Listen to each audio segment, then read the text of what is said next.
Part 20. So he was fine after all.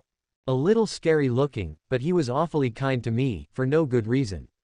He really was lonely, I imagined. It was unfortunate that he looked the way he did. Kind of like that little story about the poor red demon who wanted to befriend the humans. So what do you intend to do next? Well, for starters, I figure I might as well look for some other worlders from my home country. Not that I care too much if I don't, but, you know. Finding some would be better, but it's not as if we're guaranteed to become fast friends. Plus, with my brand new eyesight, scoping out the world could do wonders for me. Harvesting the light and sound around me had just expanded my world 1,000-fold. Now, finally, I could say goodbye to my days of literally chewing the cud in my tiny cave or whatever. That dragon, though. The more I stared at him, the more sinister and terrifying he seemed. And yet he didn't move a single inch. He mentioned a 300-year-old seal, right? By the way, Veldora, you said something about being sealed away.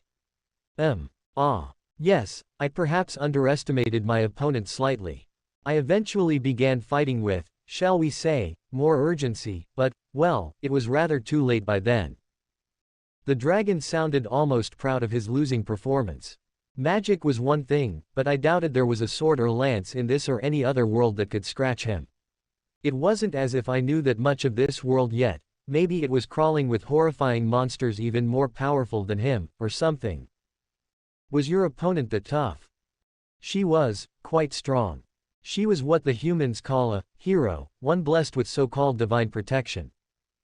A hero. My days in front of a game console had made me well familiar with that term.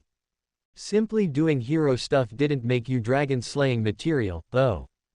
A lot of recent games had turned their so-called heroes into foils or parodies of themselves, besides. Maybe things were still a bit more traditional around here. Now that I recall, Veldora continued, the hero also said she was summoned. Perhaps she hails from the same area as you. Oh, I dunno. Where I come from, nobody's that strong, you know. Perhaps, but many other worlders come here bearing special powers. Powers that are chiseled into their souls in the midst of their journey.